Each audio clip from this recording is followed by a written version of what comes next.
네, 오늘부터는 중력 이야기를 좀 해보겠습니다. 중력은 잘 아시다시피 뉴턴이 공식적으로는 그 사람이 쓴 책 프린키피아에서 잘 정리한 그러한 이론입니다. 그 프린키피아는 1687년에 출판이 됐는데 뭐 이런 얘기가 있죠. 뉴턴이 대학생 시절인가 하는 그 1665년부터 1666년 기간에 영국 전역에 그 흑사병이 돌아서 지금처럼 학교를 폐교하는 바람에 캠브리지 대학을 다니던 뉴턴이 집에 돌아와서 6개월간 쉬었는데 그때 뭐 심심해서 그 사과나무 밑에 앉아 있다가 떠올린 게 중력 법칙이다. 뭐 이런 약간 전설적인 얘기가 있습니다. 근데 그게 얼마나 사실인지는 좀 의심스럽긴 해요. 아무리 뉴턴이 대단한 사람이었다고 해도 이 중력 법칙을 떠올리고 그걸 풀고 또 거기에 필요한 미적분학을 발견하고 뭐 이 엄청난 일들을 그 20대 청년이 과연 다 해낼 수 있었을까? 아무리 머리가 좋아도 시간적으로 너무 부족한 거 아니었을까? 뭐 이런 생각이 들긴 합니다. 그런데 뭐 어쨌거나 뭐 중력 법칙에 대한 만유인력 법칙에 대한 발상을 이 당시에 했다 하는 것까지는 납득을 할 수가 있을 것 같고 뭐 그거를 엄밀하게 증명하고 또 자기가 세운 가설이 정말로 맞는지 이것저것 검증하는데 시간을 보내다 보니까는 20년이 지난 뒤에야 책이 출판됐다. 뭐 이 정도가 가장 합리적인 그 상황 설명이 아닐까 싶긴 합니다. 뭐 역사적으로는 그렇고 뭐 일단 우리는 이미 그 답을 다 알고 있기 때문에 바로 이러한 벡터 형식의 그 만유인력 법칙으로부터 얘기를 시작해도 되겠습니다. 아, 질량을 가진 두 물체가 있으면은 그 각각의 질량의 곱에 비례하는 힘이 존재를 하고 그, 그 질량이 각각의 물체가 위치한 그 지점 사이의 거리 RIJ의 제곱에 반비례하는 힘이 존재를 합니다. 그리고 힘이 작용하는 방향은 그 두 점 사이를 연결하는 방향이고 그 중에서도 그 두 물체를 서로 끌어당기는 방향으로 항상 힘이 작용합니다. 자, 뉴턴이 이런 식으로 법칙을 발표를 했는데 이 법칙이 지금도 조금도 틀리지 않고 그대로 적용이 되고 있죠. 어, 과연 이런 법칙을 어떻게 혼자서 다 알아냈을까 하는 게 어, 한마디로 궁금하죠. 뭐 워낙에 기적 같은 일이라서 뭐 아인슈타인이 그 사람의 그 중요한 논문을 한꺼번에 네 편이나 발표한 것이 1905년인데 그 해를 뭐 기적의 해라고 보통 표현을 하는데 어, 사실 정말 기적 같은 일은 이 뉴턴의 업적입니다. 뭐 기적이 이 역사상 한두 번쯤 일어나지 말란 법은 없으니까 그냥 뭐 기적이라고 치고 굳이 어떻게 이런 걸 발견했을까에 대해서는 너무 의문을 갖지 않는 게 우리 인간들 평범한 인간들한테는 오히려 정신 건강에 좋습니다. 자, 물론 완벽하게 그 아무런 주어진 정보도 없이 뉴턴이 이걸 완전히 다 발견한 건 아니고 뉴턴 이전에 그 천문학자들이 굉장히 오랜 시간 동안에 그 천체 운동을 관측하고 그 관측한 결과를 기록한 그런 업적들이 있었습니다. 사실 그런 업적들이 뉴턴의 발견에 중요한 그 견인차 역할을 했어요. 특히 그 케플러라는 사람이 그 전에 정리된 그 행성 운동의 결과들을 잘 들여다보다가, 물론 이것도 참 놀라운 일인데 그 당시에 뭐 엑셀 파일이 있었던 것도 아니고 그저 종이에 그 수십 년간의 관찰 결과가 숫자들로 빽빽하게 어, 채워져 있었을 텐데, 자, 그걸 어떻게 잘 들여다보니까 이런 관계식이 존재한다라는 걸 발견했습니다. 어, 이제 태양을 기준으로 봤을 때 태양을 기준으로 태양 주변의 행성이 태양을 한 바퀴 도는 시간을 t라고 하고, 그 다음에 그 행성이 어, 태양으로부터 떨어진 거리를 r이라고 표현을 하면은 그 주기의 제곱과 거리의 삼승과는 비례한다. 무슨 얘기냐면은 태양 주변에 어떤 행성은 가까이 있고 어떤 행성은 멀리 있습니다. 그러니까 r이 제각각 달라요. 근데 그 행성들이 태양 주변을 한 바퀴 도는 공전 시간도 제각각 다릅니다. t도 다 제각각 다릅니다. 그런데 각 행성에 대한 t제곱을 그 행성의 r3승으로 나눴더니 그 값은 무슨 행성이냐에 상관없이 항상 똑같더라, 이겁니다. 근데 이 법칙도 참 대단한 게 그 당시에는 계산기가 없죠. 그렇기 때문에 어떤 숫자의 제곱을 하려면은 이걸 손으로 일일이 하는 수밖에 없습니다.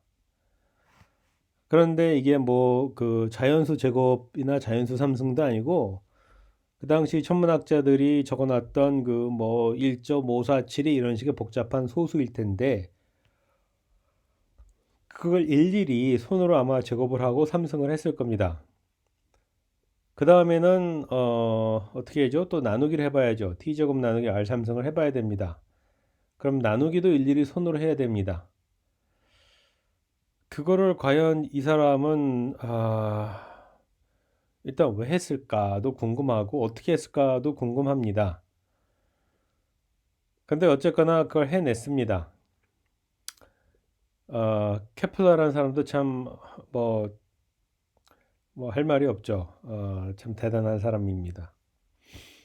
어쨌거나 이런 법칙이 존재한다는 것을 경험적으로 알아냈어요. 따라서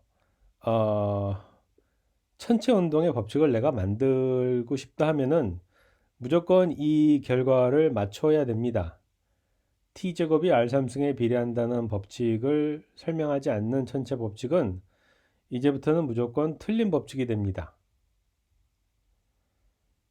자, 이것이 그 과학에서 관찰이라는 행위가 주는 중요성을 아주 잘 보여주는 사례이죠, 사실은. 자, 이렇게 아주 정밀하고 엄밀한 결과가 있으면은 관찰 결과가 그러면은 이론을 함부로 못 만듭니다.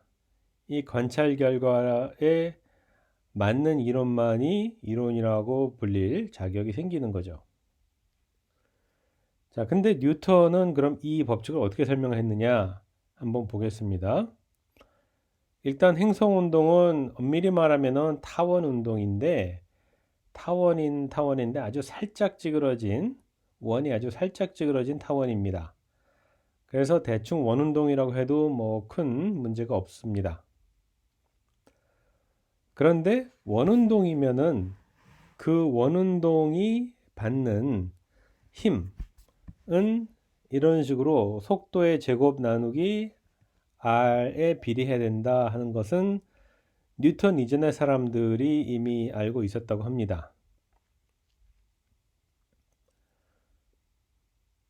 자, 그런데 여기서 v라는 게 이제 행성이 움직이는 속도가 될 텐데, 이게 만약에 원운동이면은 그 움직이는 속도 곱하기 원을 한 바퀴 도는 주기를 했을 때 v가 v 곱하기 t가 되겠죠?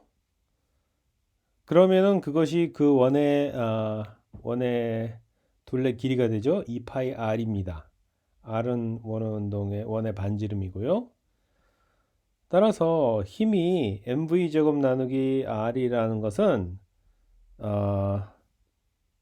자, 이런 관계를 거쳐서 또 이런 관계를 거쳐서 자, 이게 재밌게도 R제곱에 반비례한다라는 걸 의미합니다. 자, 여기 분모에 T제곱이 나왔는데 T제곱 자리에 R3성을 집어넣은 겁니다. 왜 그랬느냐? 케플러가 이미 이런 관계식을 발견했기 때문이죠. 자, 그래서 T제곱 자리에 R3성을 대신 넣을 수가 있어요. 그러면 전체적으로 힘이 R 자승에 반비례한다라는 게 나오죠. 그래서 아마 뉴턴이 그러면은 그 태양과 뭐 지구 사이, 뭐 태양과 금성 사이에 존재하는 힘이 거리의 제곱에 반비례하겠구나라고 짐작을 하게 만들지 않았을까, 그런 생각을 합니다. 이 정도는 그래도 도움을 받아야 이런 법칙을 만들지 않았을까. 이 케플러의 법칙조차 없었다면은 과연 뉴턴이 혼자 힘으로 이런 관계식을 만들어낼 수 있었을까? 아마도 그거는 불가능했을 거라고 생각을 합니다. 그렇기 때문에 우리가 잘은 모르지만은 워낙에 오래전 일이라서 그렇지만 뉴턴도 완전히 모든 걸 처음부터 다 만들어낸 건 아니고 그 바로 전 단계에서 중요한 일을 했던 갈릴레오라든지 뭐 케플러라든지 또 그 밖에 우리는 잘 모르는 그 여러 수학자들의 자연 철학자들이라고 했죠. 그 당시는 자연 철학자들의 어떤 업적이 많이 바탕이 되지 않았을까라고 생각을 합니다. 근데 우리는 뭐 워낙에 뉴턴 역학이 모든 걸 다 설명하기 때문에 그 전 단계 일은 굳이 공부하지 않아도 뭐 충분하게 됐습니다. 자, 여기서 또 이제 그동안은 그렇게 중요하게 보지 않았는데 이제는 좀 한번 잘 살펴봐야 될 측면 하나를 여기서 언급을 하고 넘어가려고 합니다. 자, 사실은 이 질량이라는 개념이 뉴턴 역학에 보면은 두 군데에 등장을 합니다. 근데 엄밀히 말하면 그 두 질량이 꼭 같은 질량은 아닙니다. 자, 일단은 F는 ma라는 뉴턴의 제2법칙의 질량이 한번 등장을 하죠. 자, 이때 등장하는 m을 보통 관성 질량이라고 합니다. 자, 여기서 말하는 m이란 거는 왼쪽에 있는 F가 중력에 의한 F 여건 혹은 후쿠의 법칙처럼 그런 탄성력에 의한 F 여건 상관하지 않고 항상 등장하는 그러한 m입니다. 그러니까 어떤 일정한 힘을 줬을 때 그 힘에 대해서 이 물체가 얼만큼이나 재빠르게 반응하느냐 하는 정도를 나타내는 것이 바로 이 관성 질량입니다. 반면에 이 만유인력 법칙에 등장하는 M1 혹은 M2는 결국은 중력이란 힘을 주는 어떤 근원이 얼만큼이나 있느냐를 나타내는 숫자죠. 그래서 굳이 여기 나오는 M1이란 게 그 운동 방정식 F는 ma에 나오는 그 m이 될 필요가 없습니다, 사실은.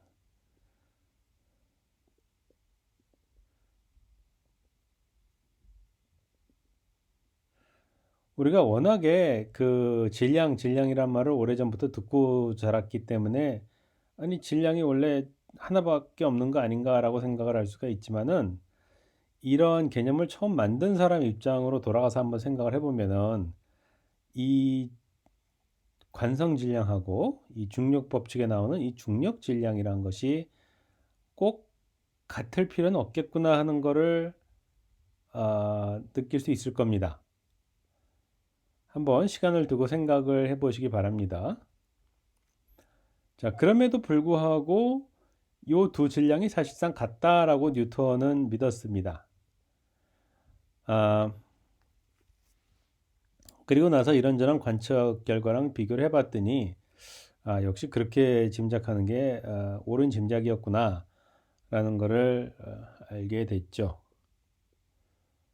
자, 간단하게 한번 생각을 해봅시다. 우리가 그 자유낙하하는 물체에 대해서는 F는 mg라는 식을 쓰죠. 자, 근데 여기서 말하는 g라는 거는 결국 지구가 뭐 사거면 사가, 뭐 피사의 사탑에서 떨어지는 뭐 돌덩이면 돌덩이를 당기는 힘입니다. 따라서 mg라는 거는 사실은 그 중력 법칙의 표현입니다. 그래서 여기 나오는 m이라는 거는 관성 질량이 아니라 중력 질량입니다. 근데 우리가 자유낙하하는 물체의 문제를 풀 때 어떻게 푸나요? F는 ma 자리에다가 F 자리에다가 mg, 즉 중력 질량 곱하기 g라는 표현을 집어넣죠. 그리고서는 별 생각 없이 양변에 m이 똑같이 나오네 해서 그 m을 소거해 버립니다. 따라서 가속도가 중력 가속도와 같아집니다. m이 사라졌기 때문에 어떤 물체든지 똑같은 가속도로 낙하를 합니다. 자, 그럼 이게 뭔가요? 이게 바로 갈릴레오가 피사의 그 탑 꼭대기에 가서 했다고 전해지는, 실제로 했는지 모르겠지만은 바로 그 실험이죠. 사실은 갈릴레오도 이미, 갈릴레오는 뉴턴보다 한 30년 정도 먼저 태어난 사람인데, 갈릴레오도 이런 개념을 이미 충분히 이해를 하고 있었습니다. 다만 뉴턴처럼 이렇게 엄밀한 수학으로 표현을 하지 않았을 뿐이죠. 그래서 갈릴레오가 피사의 사탑에서 하려고 했었던 그 실험의 요지는 뭐냐면은 사실은 그 관성 질량과 중력 질량이 같은 거다. 바로 그거였습니다. 근데 요즘은 이걸 아주 쉽게 유튜브만 보면은 금방 이해를 할 수가 있습니다. 그 유튜브에서 이런 영상을 한번 찾아보세요. 그 공기가 하나도 없는 유리관을 만들어 놓고 그 길다란 유리관 끝에 아주 가벼운 깃털하고 뭐 아주 무거운 뭐 돌덩이 하나를 매달았다가 동시에 떨어뜨립니다. 그러면은 정말 거짓말처럼 그 가벼운 물체와 무거운 물체가 정확히 똑같은 시간에 바닥에 닿습니다. 그게 뭔가요? 관성 질량과 중력 질량이 같은 거다라는 가설을 뒷받침해주는 그런 실험이죠. 물론 이 두 질량이 같다는 게 나중에 아인슈타인의 일반 상대성 이론으로 가면은 조금 더 깊은 의미를 갖게 됩니다. 그 의미에 대해서는 여러분들이 나중에 뭐 기회가 되면은 일반 상대론 수업을 듣는다든지 해서 한번 배워보시기 바랍니다. 자, 일단 우리는 이제 그 다음 문제로 넘어가겠습니다. 자, 이런 얘기가 있어요. 뉴턴이 왜 그 자기 중력 법칙을 발견해 놓고서 20대 중반에 그 출판을 20년간이나 미뤘는가? 요 문제를 해결하려고 20년간 고민했다. 뭐 그런 얘기가 있습니다. 그것도 얼마나 사실인지는 사실 잘 모르겠어요. 자, 어쨌거나 뉴턴이 고민했던 건 이겁니다. 그 자기가 발견한 중력 법칙을 이용하면은 케플러의 제3법칙이라는 게 깔끔하게 설명이 되긴 합니다. 자, 그런데 그러려면 뭘 가정을 해야 되느냐? 태양하고 지구, 뭐 그 다음에 뭐 금성 이런 것들이 전부 다 사실은 하나의 점으로 구성된, 점으로 만들어진 질량이다. 질점이다. 질점이란 말도 쓰는데요. 질점이다라고 가정을 해야 됩니다. 그래야만 지구의 위치, 태양의 위치 이런 것이 정확히 정의가 되고, 또 그래야만 태양과 지구 사이의 거리라는 개념이 정확히 정의가 되겠죠. 근데 지구는 사실 커다란 구고 태양은 훨씬 더 큰 구입니다. 그러면 도대체 지구와 태양 사이의 간격이란 게 정확히 지구의 어떤 점으로부터 태양의 어떤 점까지의 거리냐? 아, 이게 좀 불분명해지죠. 물론 이렇게 생각할 수 있습니다. 그거야 뭐 상식적으로 생각을 해봤을 때 태양의 중심으로부터 지구 중심 사이의 거리가 바로 그 거리 아니겠느냐? 근데 그건 뭐라고 하는 주장과 마찬가지냐면은 결국 태양이 지구한테 주는 중력은 태양의 모든 질량이 태양 중심에 다 모여 있다고 했을 때의 중력과 같다라는 주장을 하는 겁니다. 물론 뭐 근사적으로 그렇게 생각해도 되지 않을까라고 생각하고 그냥 넘어갈 수도 있죠. 하지만은 뉴턴처럼 꼼꼼한 과학자는 그런 것에 만족하지 않습니다. 그래서 어떻게 하느냐? 수학적으로 그걸 증명하려고 합니다. 자, 근데 그 증명하는 게 쉽지 않습니다, 결코. 미적분을 쓰면은, 특히 적분을 쓰면은 그 증명이 어렵지 않게, 그래도 조금 복잡하긴 하지만은 한 몇십 분 정도, 뭐, 한 시간 정도 고생을 하면은 우리도 다 증명을 할 수가 있습니다. 뭐 이걸 증명하기 위해서 뉴턴이 저 적분이란 개념을 발명했다라는 얘기도 있어요. 그것도 얼마나 사실인지는 잘 모르겠습니다만은 뭐 어쨌거나 뉴턴이 적분을 발명한 거는 맞습니다. 아, 그래서 이걸 증명하기 위해서 뉴턴이 먼저 적분을 발명을 하고 그 다음에 적분이란 기법을 이용해서 어, 이걸 증명했다. 뭐 근데 그 증명하는데 한 20년 걸렸다. 그래서 프린키피아라는 책이 나오는데도 한 20년 걸렸다. 뭐 이런 얘기 주장도 있습니다. 그것 또한 얼마나 정확한 사실인지는 사실 잘 모르겠습니다. 자, 어쨌거나 여기서 우리가 하려는 건 뭐냐면은 그 적분이란 방법을 이용해서 자, 여기에 우리가 원으로 그렸지만은 사실은 이거는 껍질입니다. 구모형의 껍질. 뭐 축구공 생각하면 됩니다. 가운데는 텅 비었지만은 요 껍질을 따라서 질량이 균일한 밀도로 분포되어 있습니다. 자, 그럼 이러한 구 껍질 모양의 질량이 요 P라는 점에 위치한 작은 질량 M짜리 물체에 주는 힘이 얼마인가를 한번 계산해 보겠습니다. 자, 이거를 뭐 구 껍질 모델 이렇게 편의상 이름을 붙이겠습니다. 자, 결론은 뭐냐면은 이 구 껍질의 중심, 그러니까 O점이 되겠죠?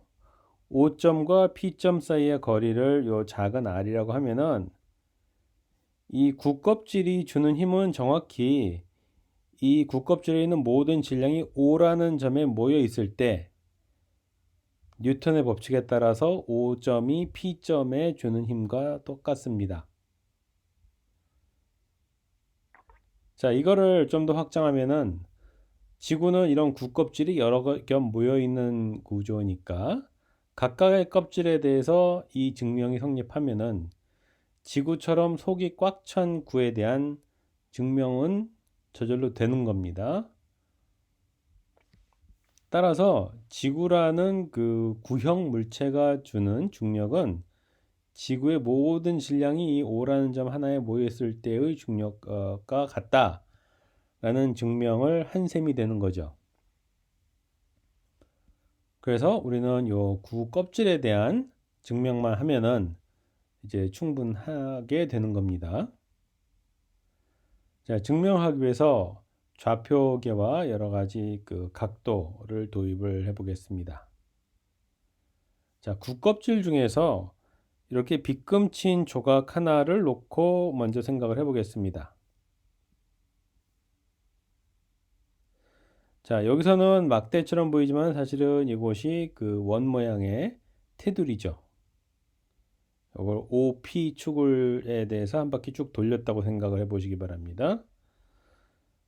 자, 그럼 요 작은 요 얇은이라고 해야 되겠다. 얇은 조각이 주는 힘이 얼마인가를 한번 생각을 해보겠습니다. 왜 이런 조각을 생각을 했느냐? 요 조각은 이 조각 위에 있는 모든 점은 P라는 점으로부터 어떤가요? 일정한 거리 S만큼 떨어져 있죠. 그렇죠? 요 OP, O점하고 P점을 연결하는 요 선을 한 바퀴 쭉 돌리면은 꽃갈이 나오죠? 꽃갈의 밑바닥에는 원이 나오겠죠? 그 원에 해당하는 것이 바로 요 빗금친 조각입니다. 자, 상상이 가시죠? 자, 그럼 이 빗금친 조각 안에 들어있는 총 질량은 얼마냐? 질량 밀도를 로라고 하면은 이 안에 들어있는 총 질량은 밀도 곱하기 면적이 되겠죠. 자, 면적은 어떻게 주어집니까? 여기 등장하는 이 빗금친 조각은 2차원적인 모양을 하고 있기 때문에 면적은 밑면 둘레 곱하기 높이가 되겠죠. 자, 밑면은 뭔가요? 원이죠. 원 둘레 길이는 2파이 곱하기 반지름입니다. 자, 요 상황에서 반지름은 이 9의 반지름 r 곱하기 사인 세타 한 것이 되겠죠. 그래서 원둘레 길이는 2파이 r 곱하기 사인 세타입니다. 그 다음에 요 조각의 높이는 얼마나 되죠? r 곱하기 델타 세타가 되겠죠. 이거는 간단한 고등학교 기하학이죠. 자, 그래서 요 빗금친 작은 조각이 이 P라는 점에 위치한 어떤 질량 M이란 물체에 가하는 힘은 이렇게 주어집니다. 만유인력 법칙에 따르면은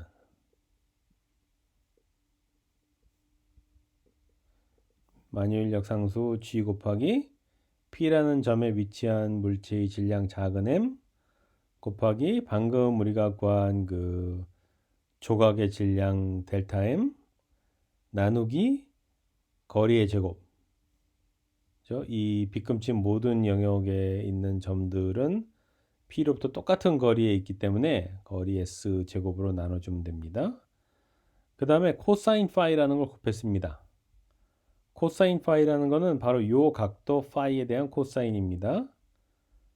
그건 왜 그러냐? 코사인 파이를 곱하면은 힘 중에서 요 X 성분 OP를 연결하는 그 선을 따라서 존재하는 힘의 성분만 보겠다라는 뜻입니다. 왜 그러냐? 우리가 굳이 계산하지 않아도 X 성분을 제외한 나머지 성분들은 결국 이 조각의 위쪽 부분과 아래쪽 부분에서 서로 반대 방향으로 행사를 하기 때문에 결국은 다 상쇄돼서 사라질 것이다 하는 것을 어렵지 않게 짐작을 할 수가 있죠.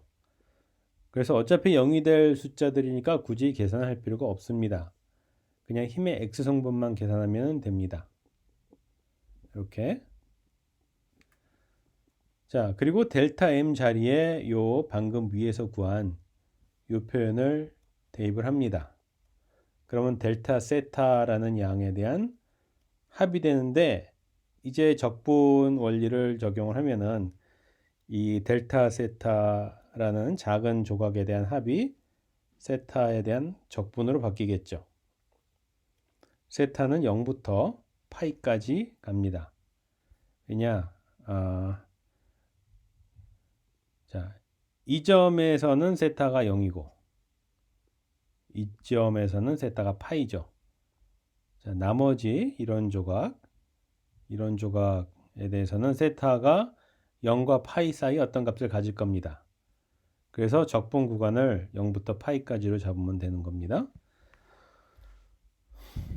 자, 그리고는 여태까지 우리가 구한 표현들을 그냥 다 적분 안에 집어넣고 쭉 적분하면 됩니다. 그러면 분자에는 사인 세타, 코사인 파이라는 양이 나오고 분모에는 S 제곱이라는 양이 이렇게 나오게 되어 있습니다. 자, 요거를 세타에 대해서 적분하는데, 그러면은 코사인 파이 S 제곱 이런 표현들이 어떻게 세타에 대한 표현으로 다시 바꿔 써줘야 됩니다. 자, 이제 그 작업을 먼저 해주겠습니다. 우리가 알고 있는 기하학을 이용하면은 S제곱은 이런 식으로 주어진다 하는 거를 이 위에 이 도형 모양에서 쉽게 알아낼 수가 있죠. 여러분들이 고등학교 때 배운 수학을 다시 한번 여기에 적용해 보기 바랍니다. 아니면은 대학교 1학년 미적분 수업 시간에서도 배웠을 겁니다. 자, 여기서 이 작은 R 제곱, 작은 R이나 큰 R은 그냥 상수죠. 그렇기 때문에 요식을 이용해서 우리가 뭘 할 수 있느냐? 양변의 미분을 취하면은 미소 변화량을 취하면 이런 관계가 금방 유도되죠. 따라서 아까 적분에 보면 사인 세타 d 세타라고 표현이 됐던 것 여기 보이죠? 사인 세타 곱하기 d 세타라고 표현했던 것 그걸 갖다가 이렇게 s 곱하기 ds로 바꿔 쓸 수가 있습니다. 그러니까 이거 원래는 세타에 대한 적분으로 표현됐던 것을 이 s라는 양에 대한 적분으로 바꿔서 계산을 하겠다라는 뜻입니다. 자, 코사인 파이도 마찬가지로 고등학교 기하학을 잘 이용을 하면은 이런 식으로 바꿔 쓸 수가 있다는 것을 요 그림 보면 금방 증명할 수가 있습니다. 자, 그래서 약간 좀 청소를 잘 하면은 우리가 해야 될 적분이 요거구나. 다시 말하면 요거구나. 하는 거를 보일 수가 있습니다. 자, S의 범위는 뭐냐? 요 가장 근접한 지점에서는 S가 뭔가요? 작은 R 빼기 큰 R이죠. 가장 먼 지점, 여기서는 뭐죠? S가 작은 R 더하기 큰 R이죠. 자, 그래서 적분이 이렇게 됩니다. 이거 적분 직접 하면은 이거야 뭐 손쉬운 적분이니까 최종 결과가 2 나누기 작은 R 제곱이다 하는 거를 증명할 수 있습니다. 따라서 그 구 껍질이 주는 힘의 X 성분은 이거다 라는 걸 증명을 할 수가 있고 자 거기서 로 곱하기 4파이 R 제곱이라는 표현이 나오는데 이게 뭔가를 생각하면은 구 껍질의 면적 곱하기 질량 밀도니까 결국 구 껍질의 총 질량입니다. 자, 그래서 이런 표현을 얻었는데 이게 뭔가 정확히 모든 질량 이 대문자 m이 5라는 점에 집중돼 있을 때 그때의 힘에 대한 표현이죠. 그렇죠? 이게 정확히 우리가 증명하려고 했던 바입니다.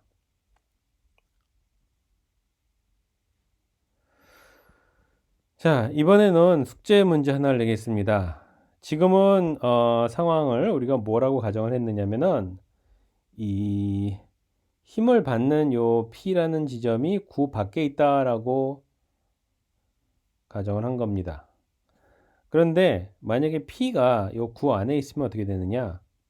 가령 여기 있다. 혹은 뭐 여기 있다.